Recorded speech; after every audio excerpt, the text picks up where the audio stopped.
You're listening to this podcast, so I know you've got a curious mind. Here's a helpful fact you may not know yet. Drivers who switch and save with Progressive save over $900 on average. Pop over to Progressive.com, answer some questions, and you'll get a quick quote with discounts that are easy to come by. In fact, 99% of their auto customers earn at least one discount. Visit Progressive.com and see if you can enjoy a little cash back. Progressive Casualty Insurance Company and Affiliates. National average 12-month savings of $946 by new customers surveyed who saved with Progressive between June 2024 and May 2025. Potential savings will vary. This episode is brought to you by Indeed. Stop waiting around for the perfect candidate. Instead, use Indeed sponsored jobs to find the right people with the right skills fast. It's a simple way to make sure your listing is the first candidates see. According to Indeed data, sponsored jobs have 4 times more applicants than non-sponsored jobs. So go build your dream team today with Indeed. Get a $75 sponsored job credit at Indeed.com/podcast. Terms and conditions apply. Hey guys, mail's here, and there's some for us. Oh, man. I love mail. Who's it from? Wait. It's not from my probation officer again, is it? Let's see. It's from Stacker Kelsey. All right. Here's what Kelsey says. Hey, Joe and OG and Doug, of course. Your shows truly helped change my financial game, and I wanted to say thank you for investing so much of yourself into helping people like me. Isn't that nice? Aw. Well, hold on. Keep going. She probably mentions me again. I'm sure. Well, I don't know, but she says the person who introduced me to your show is my dad, and he has a birthday coming up today, August 8th. He's an avid listener, and I'm wondering if there's any way you'd be able to shout him out on your show. My dad's always been there for me, and when I was really underwater with student loans, credit card debt, and all the other bills that come with living, my dad sat down with me and helped me plan my finances so I could pay off debts one by one and not be so paycheck to paycheck. He would also send me episodes of your show that he knew would help or would be inspiring, like how to structure an emergency fund. Again, I appreciate all that you do to help people like me. And if there's any chance of a small shout out for my dad, I know he'd be over the moon. Thank you again for all your help. Doug, I think we can do maybe slightly better than that. What do you think? Oh, I think I see where you're headed with this, Joe. Let's do it. All right. Round table. You guys ready? Let's do this. Doug? All right. We're going live? Yeah. All right. 3, 2, 1. Wait, whose birthday is it? It was Jeff Lund. Jeff Lund, really? You mean that guy's still alive? I'm pretty sure I saw him shopping for caskets at Costco the other day. Oh, he's only 54, huh? Wow, he doesn't look a day over 90. All right then, let's celebrate. Live from the basement of the YouTube headquarters, it's the Stacking Benjamin Show.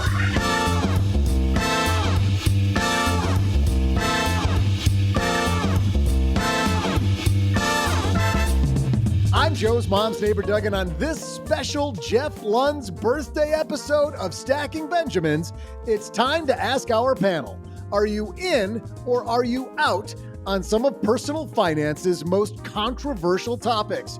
We'll cover insurance to investing and estate planning to home purchases on today's show. I think I'm out on this idea of Jeff having yet another birthday. Seriously, haven't you had enough already, man? But hey, I guess everyone deserves to nearly burn a house down with a bajillion candles. Just call the fire department before the cake arrives, Jeff. But that's not all. You know how we truly celebrate Jeff's birthday?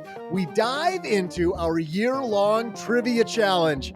I know, Jeff, we do that every Friday. Just sit over there in the corner with your funny little hat and pipe down, would ya? And now, a guy who remembers 54 like it was 3 decades ago, here comes Joe Saul-Sehy. Doug, this is supposed to be Jeff's episode, not make fun of Joe episode. Hey everybody, welcome to Jeff's special birthday episode of the Stacking Benjamin Show. I am Joe Saul-Sehy, and man, do we have a great show for you today. I loved it. We did this earlier this spring, and it was so much fun. We brought this concept back for another episode. And we have 3 of the perfect people to enjoy the special episode we call In or Out. What's going to happen is I'm going to say a phrase, a financial phrase that might be a little controversial. And all our roundtable has to do is debate whether they're in or out when it comes to that particular concept. The first half, we'll do some basic ones. Then we'll, for all you really nerdy money people, we'll dive into those in the second half of today's show. But let's welcome our contestants here first. Let's go to the woman who is high above Manhattan. She can do traffic and weather in Manhattan on the 8th. How is the traffic look in Manhattan today? Paula Pant? The bus was crowded. The subway was less crowded. That's down with the sound effects.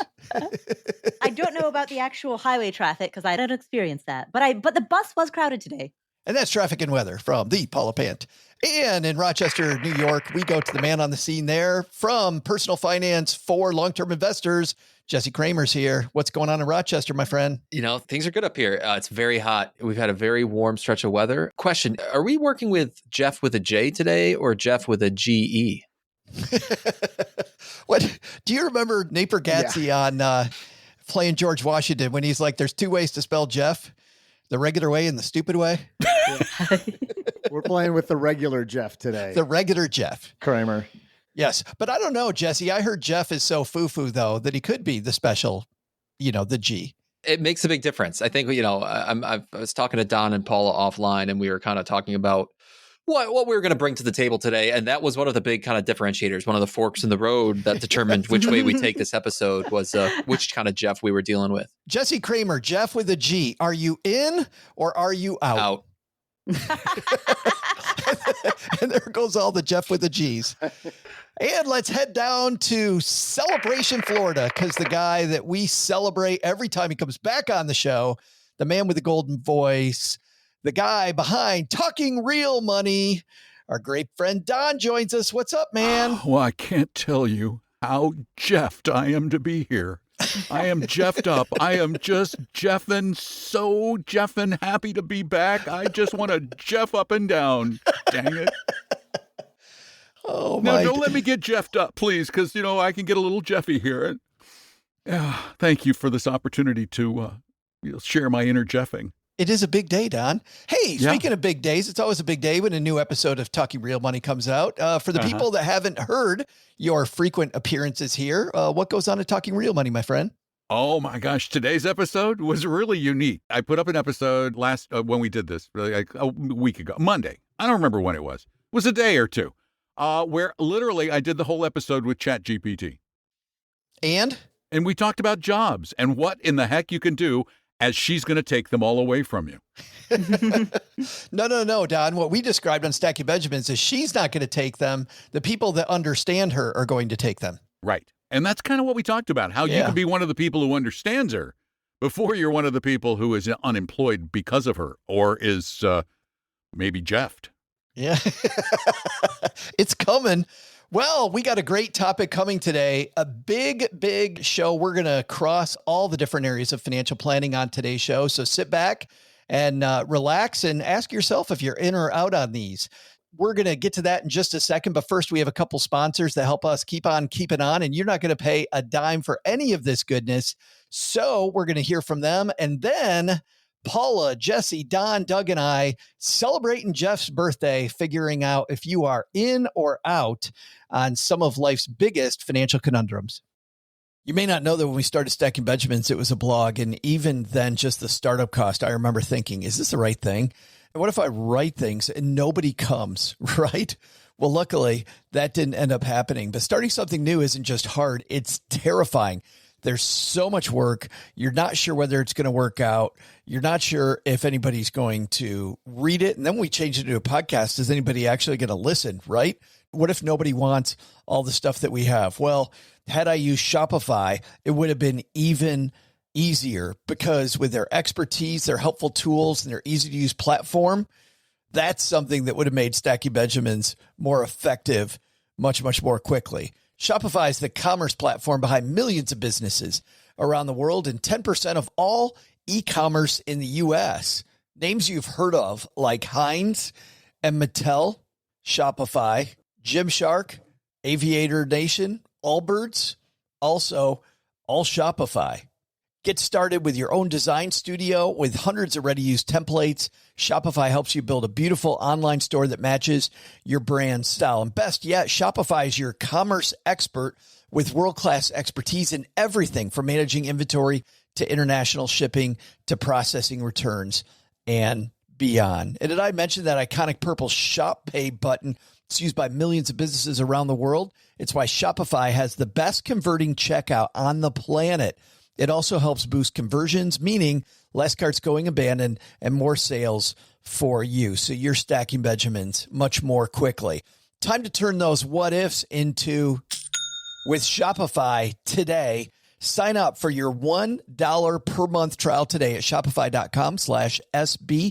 Go to shopify.com/SB. That's shopify.com/SB. Dell PCs with Intel Inside are built for the moments you plan and the ones you don't.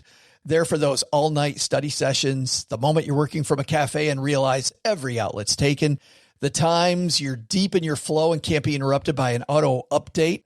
That's why Dell builds tech that adapts to you. Built with long-lasting batteries so you're not scrambling for an outlet, and built-in intelligence that makes updates around your schedule, not in the middle of it. Find technology built for the way you work at Dell.com/Dell PCs. Built for you.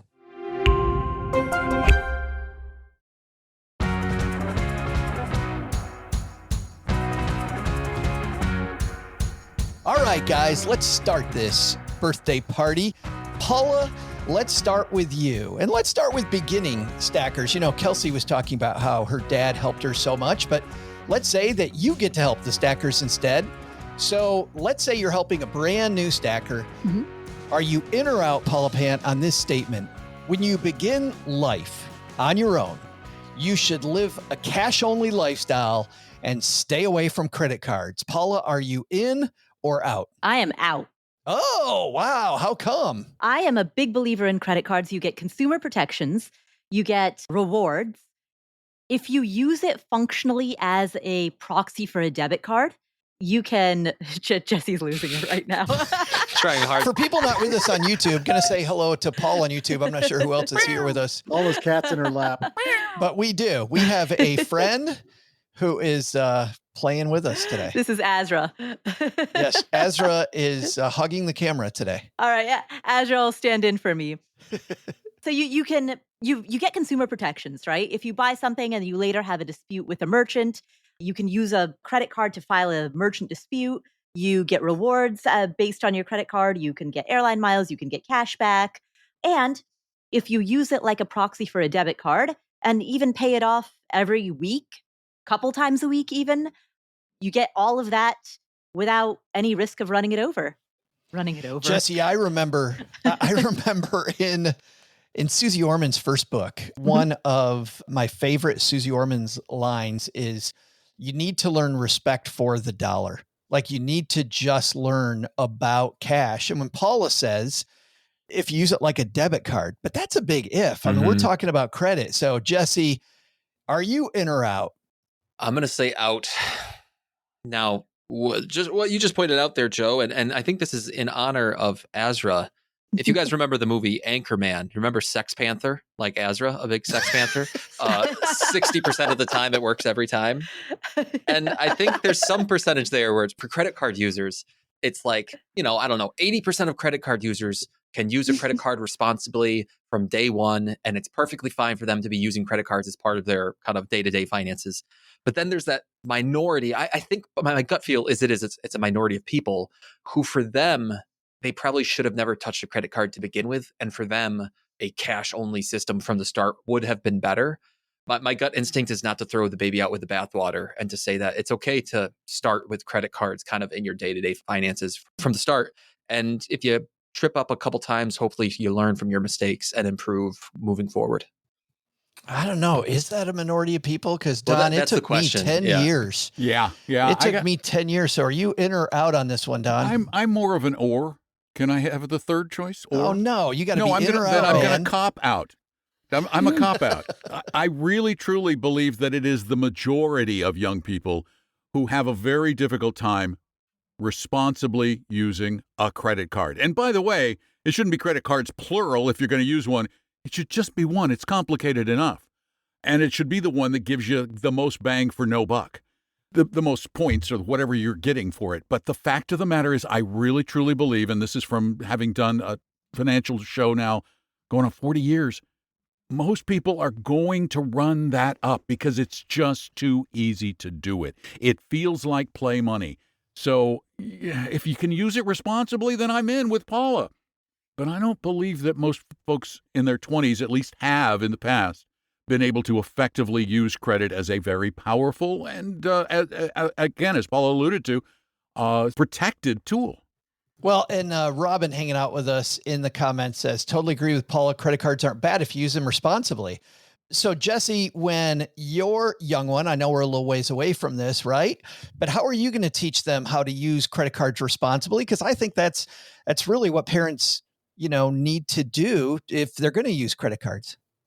I think in a recent show, we all sat here and talked about that fact that credit cards are real money. There's no sort of magic money. There's no sort of fake money. There's no sort of you're getting access to money that you don't have to pay back. Like, no, it is real money. It is your money.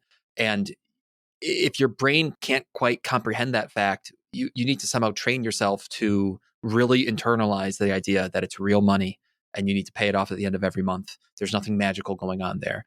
When I think of our 1-year-old and I think to myself 5-6 years from now, when we give her a $10,000 credit limit, that's going to be the big lesson that we try to impart on her. Like, hey, you're in 2nd grade. You've got a lot of things going on.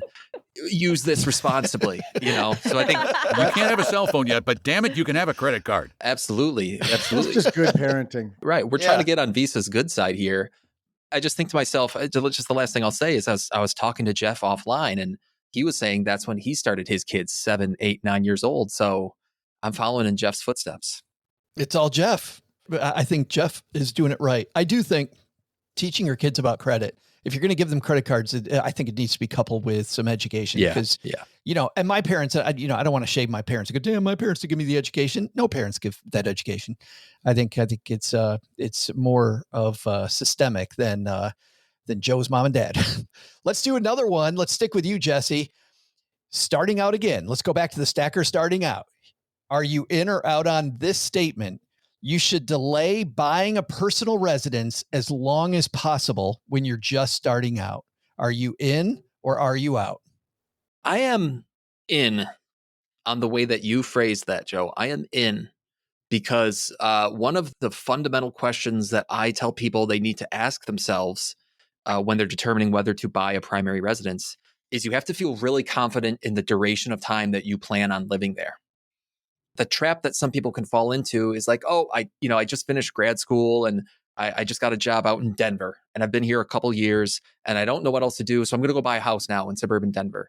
And if you ask them like, oh, so are you going to be here like potentially for the rest of your life? Are you going to be here for the next 15, 20 years? They'll be like, I don't know. I just didn't want to rent anymore. And that I think is a problem. If you look at the rent versus buy calculators, amongst other math, one of the fundamental numbers inputs that goes into that function is how long will you live in the residence? So to that end, for someone to delay as long as possible so that they really feel confident how long they plan on living there, I think is a smart thing to do.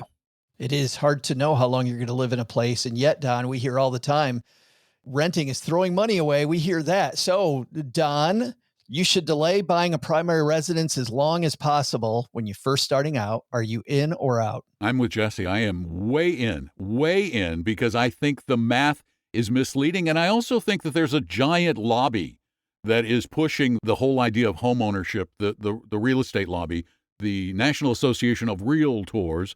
Jesse's right. The math does not work out as well as it appears to. And it's an illusion that you make a lot of money on real estate. The only reason people make a lot of money on real estate is because it's so highly leveraged. But what they forget on the opposite side of that coin is the potential for big losses in a highly leveraged situation. Buying a house has to be a lifestyle decision, not a financial one. And for most people just starting out, committing to that kind of long-term cost is probably a mistake when renting actually in many markets, most markets, I would hazard, is a better financial scenario.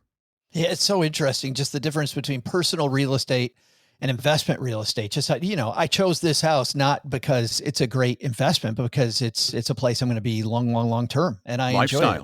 Yeah. Don't even think about it as an investment decision. Paula, you should delay buying a primary residence when you first start out as long as possible. Are you in or out? I am completely out, but I've got a caveat. You're out. You think you should buy one right now? Yes, I say buy one right away. Buy a primary residence right away. Buy a primary residence right away. Ho, ho, ho. Make it a house hack. Oh, House hack a primary look at residence you. right away. House hacking, for people who are not familiar with that term, means that you rent out a portion of the house, and by virtue of doing so, you offset part or all of your out-of-pocket expenses. In an ideal scenario, this means that you're buying a duplex, a triplex, a fourplex. You can get a primary residence mortgage for anything that's 4 or fewer units, because anything 4 or fewer units counts as residential. So get a duplex, triplex, fourplex, live in one of the units, rent out the others. If you can't do that, if you're in an area where multi-unit properties are not available, you can, other kind of variations of house hacking include getting a single family home that has an in-law suite, a casita, a guest house, a detached garage that can be used as a separate domicile. I would actually recommend you live in the smaller of the two, live in the less nice portion of the two, rent out the nicer portion of the two. That'll probably cover all of your out-of-pocket expenses, at least most of it. Did you say there are some that come with placentas? What was that? What? Casita. Casita. Wow. I totally could not understand Holy that. Like, cow. what is Turn that? the shower off. You'll hear better. All right. Wow. That went a different direction than I thought it was going Pretty to go. sure that's what she said. Pretty sure. He's taken the concept of a birthday way too far. Well done. This is I'm this out. is actually my moving on. Yes, I'm out. Even Jeff's out on that one. I love all your answers. This is what I love about this topic is there are so many different facets to examine and some carefully weeded answers there. Let's do one more, Paula. Let's stick with you.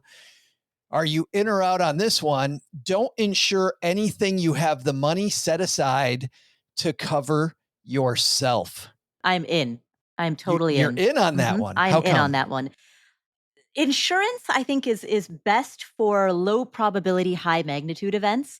If there is something that would be so treacherous that it would really hamper you, like health, for example, it's unfortunately even minor sicknesses or injuries could end up being hundreds of thousands of dollars or even millions of dollars. And so your health is something that you want to insure because of the fact that once you go to the hospital, it's pretty much a blank check. By contrast, a piece of jewelry that's, I don't know, $2,000 or $5,000 even, if you have enough money to buy that, you probably have enough twice over that if you were to lose it, if something were to happen, you could cover it out of pocket. Interesting. Don, don't insure anything you have the money set aside to cover yourself. You in or out? I'm in. And again, I'm in with a qualifier and basically the same kind of qualifier. You have to insure your health in this country because of the way the system is structured. The system is structured in such a way that if you are uninsured, not only do you pay more, you pay a higher price than the insurance company pays, often by a factor of 10 or 20 or even 100.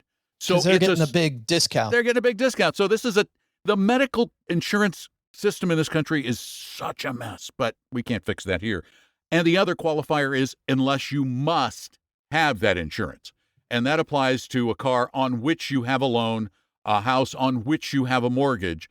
You got to have insurance on those. But in Florida here, we've got a lot of folks who are just going naked on insurance if their house is paid for, because insurance prices here in some coastal areas run 5 figures and up a year. Man, I want to live in that neighborhood. It's on the beach. Beautiful view. Jesse, you in or out? I am, if I'm remembering the way you phrase it, I am in. Yeah. Okay. And the way I think about it is, there are some risks in life that currently I have cash on hand to cover, so I don't need to insure myself against them. But I don't have separate buckets of cash for each risk, if that makes sense. Some of my cash, it's kind of like this general risk bucket that, it might go to the dog if the dog needs emergency surgery, because that's something I don't have pet insurance. I'm trying to think of something else that I don't have that's insured. Nothing's really coming to mind. But the whole point is rather than having like dog dollars and dollars for this risk over here and dollars for that risk over there. I have one general emergency fund that I consider a cash coverage for things that I don't have insurance for. And to add, I want to make a point that I think is missed in the insurance business, and I think the insurance industry wants us to miss it. And that is the fact that when you have insurance, what you're in essence doing, except with health insurance, you're just buying a better rate, is you're gambling with the insurance company. You're making a bet with them. They're making a bet with you, and they have more knowledge when it comes to how likely they are to pay on that bet than you do. So they're the house, you're the gambler. Most of the time, you're going to lose that bet. I agree with everything all of you said, but I'm actually out on this one. During my time in financial planning, what I noticed was, and this has to do with, Nick Bajouli's appearance here a couple of weeks ago, when I found people, and this astounded me at first, and it doesn't anymore. When I found people far enough up the wealth ladder that it was, I can cover this and just not mess with it. Really, I can write a check to an insurance company so I don't have to F with it.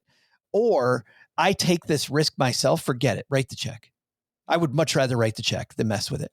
So I think that when it comes to like solid dollars and cents, you guys are all right. But when you get to the point that it's a trivial number, where do I really want to spend all this time on this thing versus just hand it over to the insurance company?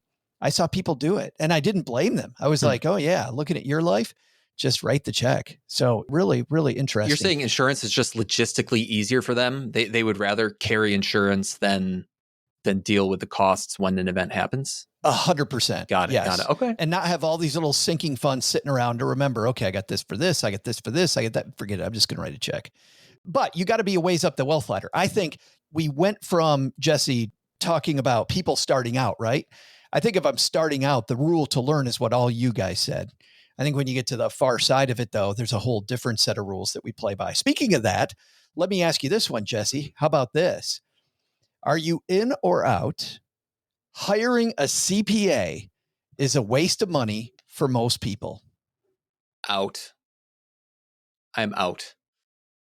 I know enough to know that CPAs come with different price tags. Here in Rochester, I can tell you that you can get a pretty simple tax return done by a CPA for like $250 or $300, all the way up to like $1,000, $1,200, $1,500. And if you're in a really simple tax situation, I mean, the two CPAs aren't going to do any different work. It's just those are the rates they charge. So first off, if you're someone in a simple tax situation, try to find a pretty cheap CPA. At first, what I would say is maybe for a couple of years, that CPA might know a few things about your deductions, about what's going on in your life that you aren't aware of, and they might be able to save you some money. That's what happened with me. My CPA paid for himself pretty quickly. But then if your simple tax situation carries on into the future and you kind of see how they prepare your tax return, you start to understand the puts and the takes, you can always take it back and say, okay, I think I understand this now. I understand the credits and the deduction and what's going on, and I am going to start doing this myself. I don't plan on ever taking it back myself because it saves me time. My CPA is aware of new regulations. OBA, this is big, beautiful bill, BBBBB, however many Bs there are. Yeah, the triple B. I like having a CPA who pays attention to that stuff more than I have the time to. Don, you in or out? CPAs are a waste of money for most people. Aha. See, it's the qualifier again. It's always in the qualifier. A waste of time and money for most people. I'm in.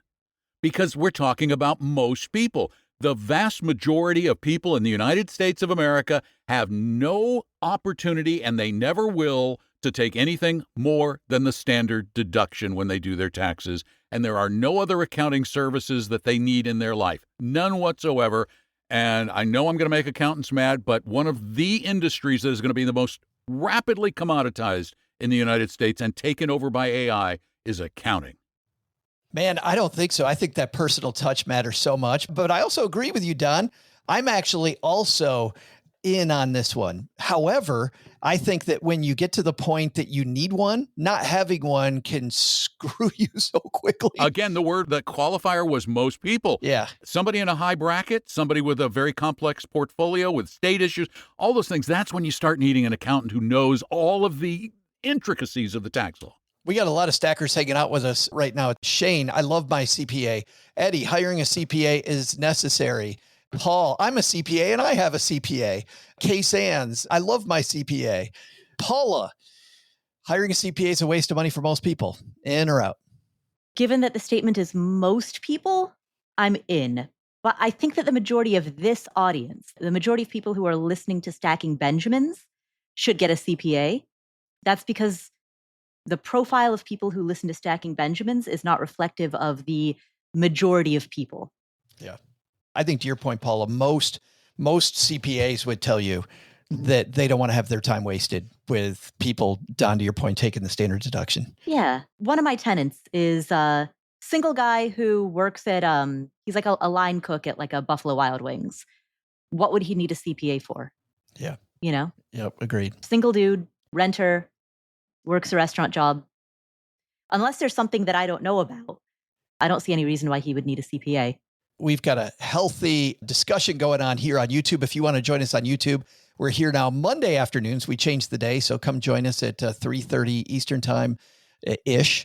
Do you? Paul and I were talking this morning how we love the word ish, Yeah. or the qualifier ish on Mondays. So come join us and say hi. We're going to, in the second half of this discussion, we're going to get really nerdy, money nerds. We're going to talk about target date funds. We're going to talk about tax brackets. We've got some nerdier questions for our crew here, but at the halfway point and to celebrate Jeff's birthday, we are pausing for our trivia competition, which is year long. And well, even before we knew it was Jeff's birthday, we had a score because we're in the third quarter of the year. And Doug, it's starting to look like it might be a race again. What's our score between our competitors? Well, for a couple of them, yes, we're getting into a race. Don't worry, Paul is still basically in Brazil. She's so far over the horizon, she can't even see her in the rearview mirror. She's a Brazilian points behind. Yes, she is a Brazilian points behind. Jesse has started to put his foot down on the accelerator a little bit. He has 8.5 points, which is just 1.5 points behind OG, who has 10.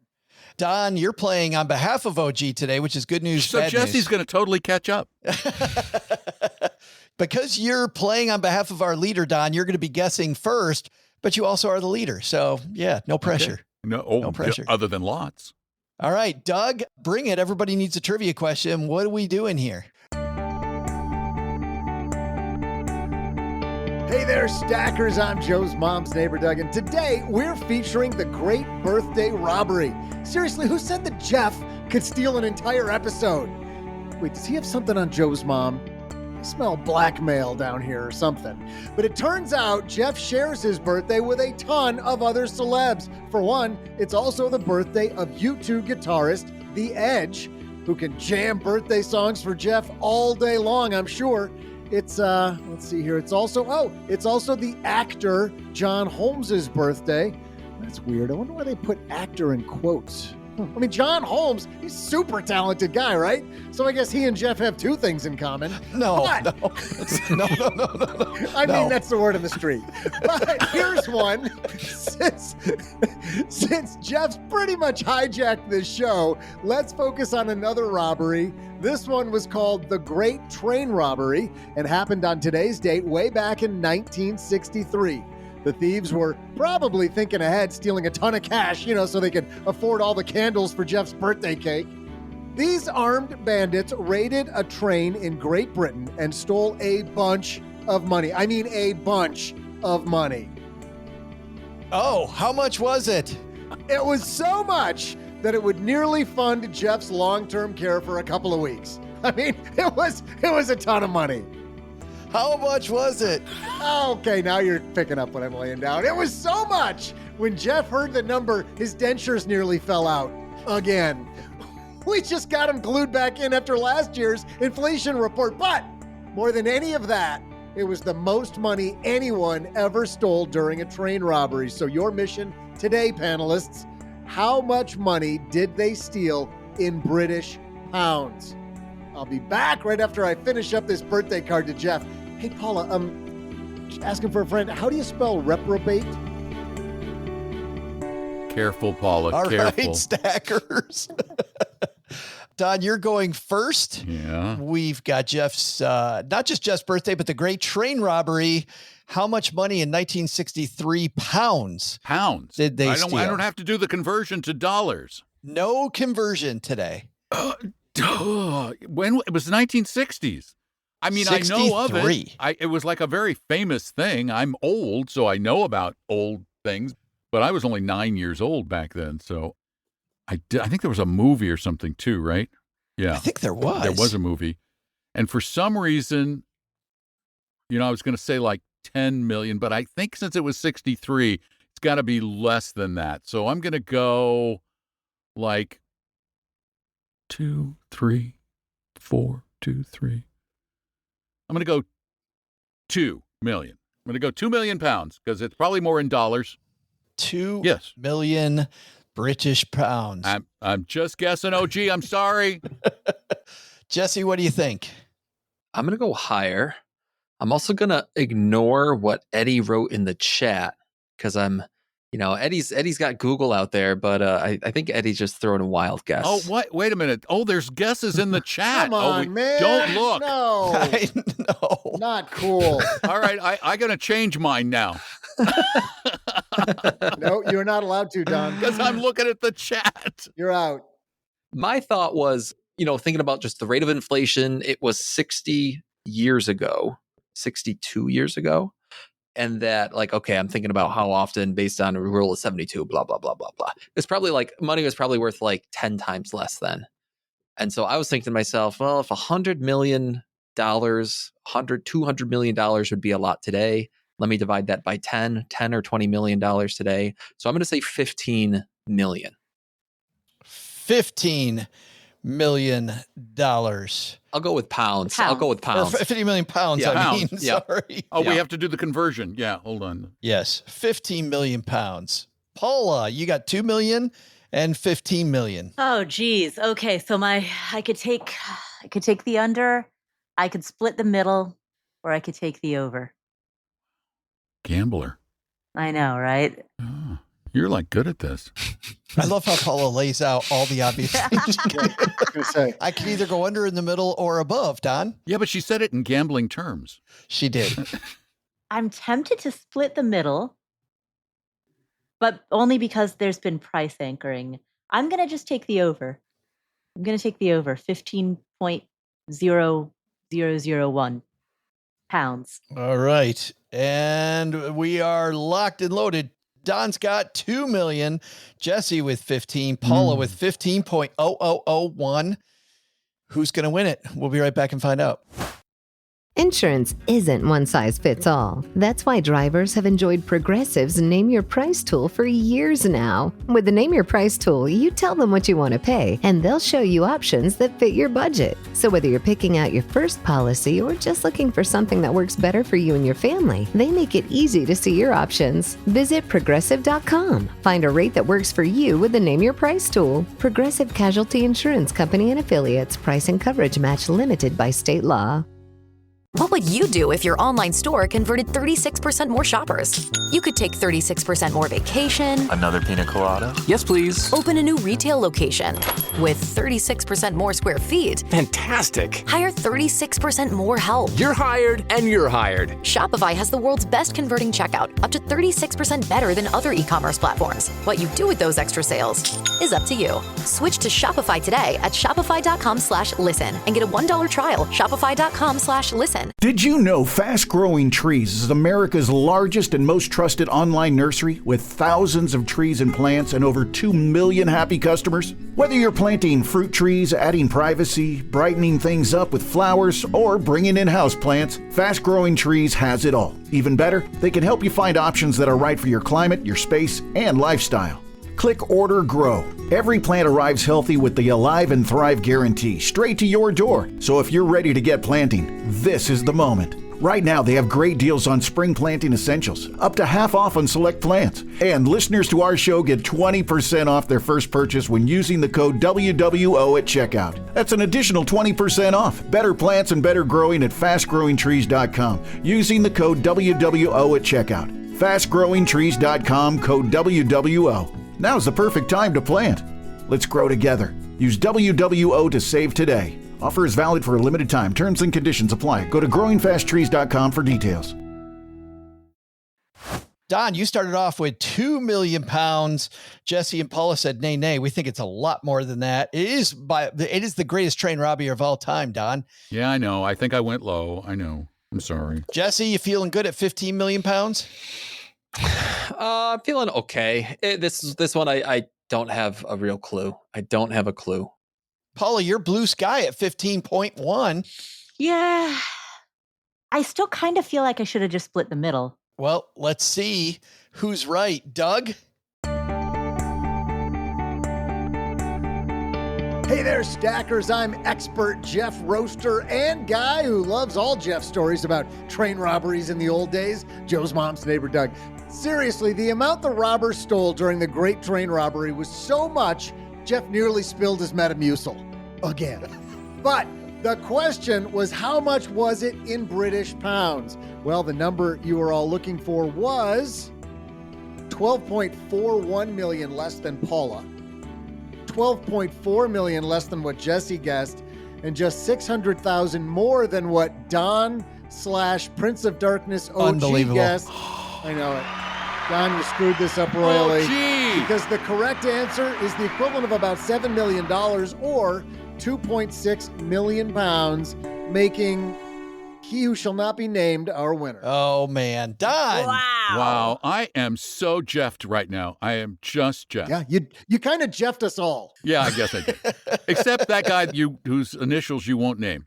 Yeah. You're welcome, OG.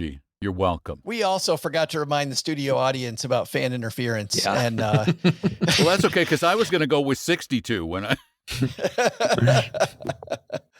Yeah, Eddie, not cool, man.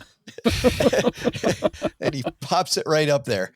All right. Well, we've got the second half of this discussion, and these are all questions Eddie doesn't know the answer to. So we're gonna be good here.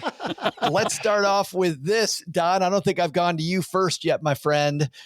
Are you in or out on this statement? Target date funds are for people who don't want to take responsibility for their investments. Are you in or are you out? Oh, gosh. You see, before I say in or out, I need to qualify. My favorite response to every financial question ever given to me has always been, it depends. I couldn't tell. Could you tell that, Doug? Yes. I would say, though, generally speaking, with that statement, I'm in. Yeah, I'm in. You are in. I'm in. Because, yeah. I mean, it's not, you don't want to work hard on it, then do a TDF. There it is. Target date fund. Paula Pant, target date funds for people who don't want to take responsibility for their investments. Okay. I'm in, but you say that like it's a bad thing. Yeah. Like, I think you're responsibly delegating responsibility.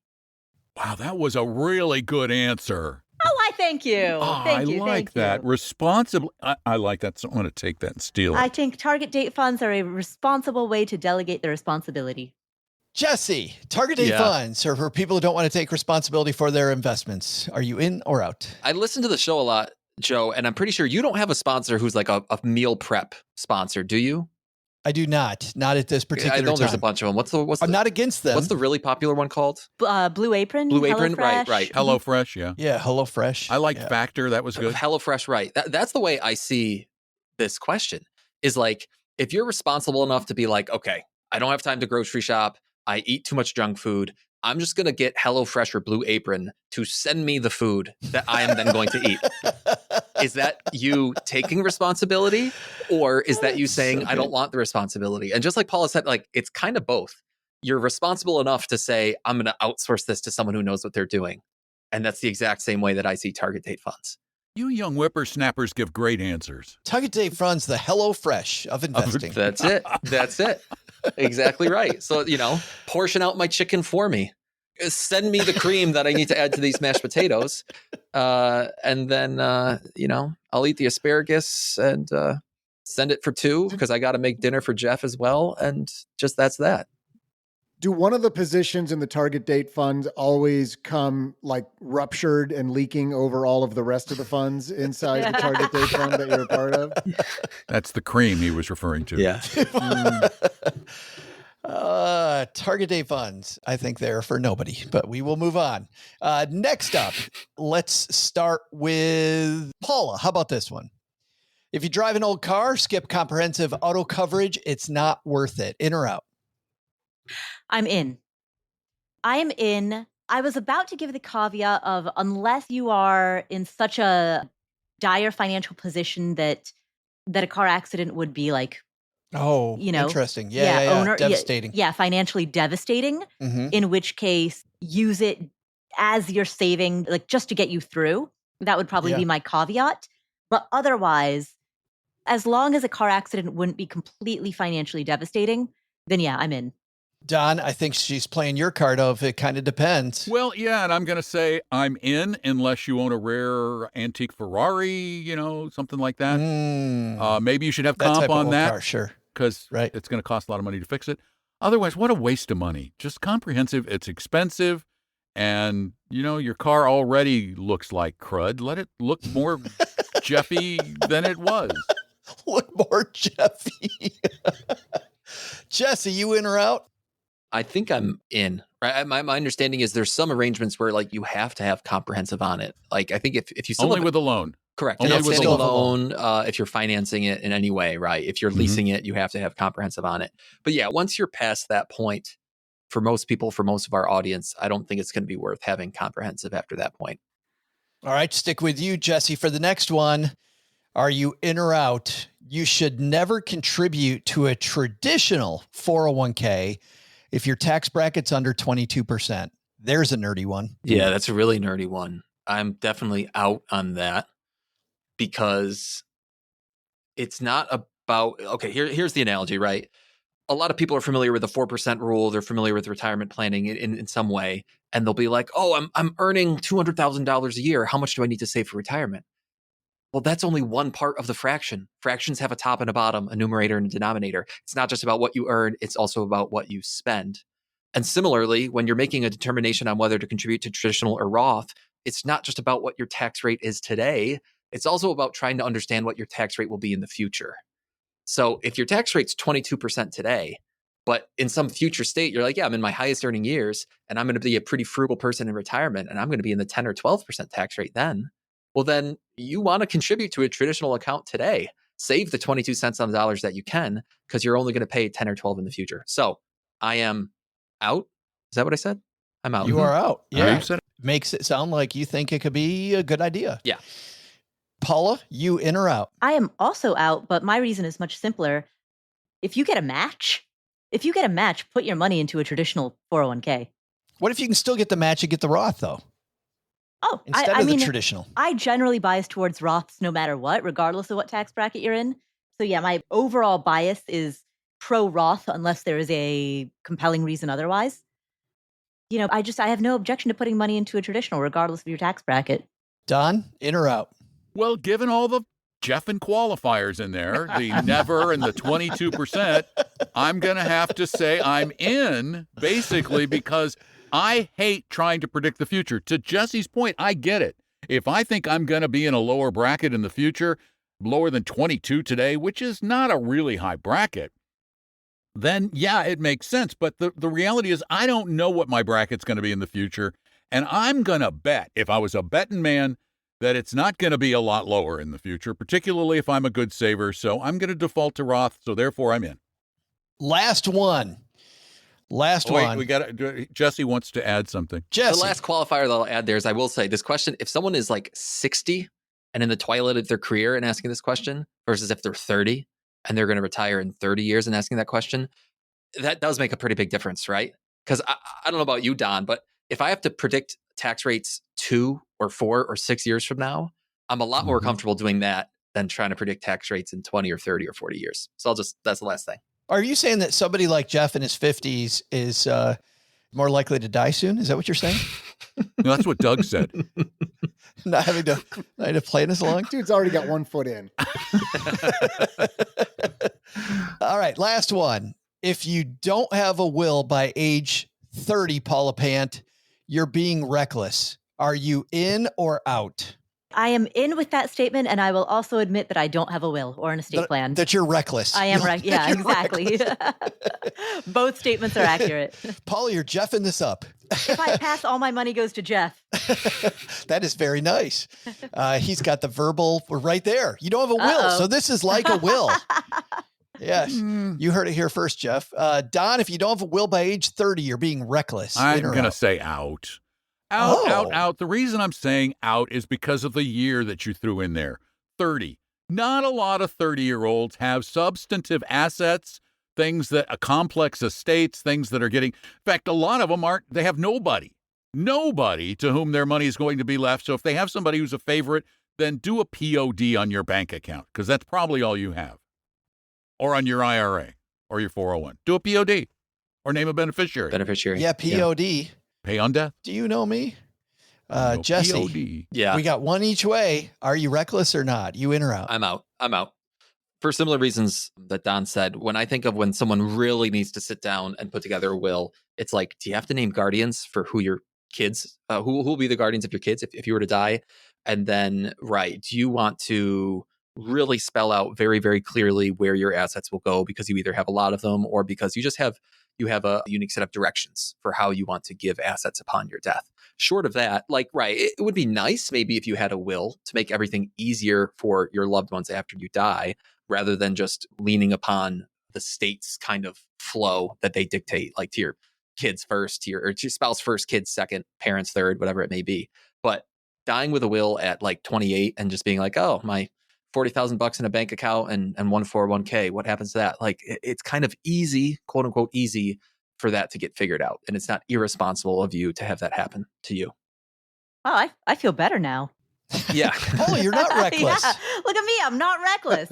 Wow. Unless that's your MO. You just want to, have this reckless image, I'm sure people think of Paula Pant, they think reckless all the time.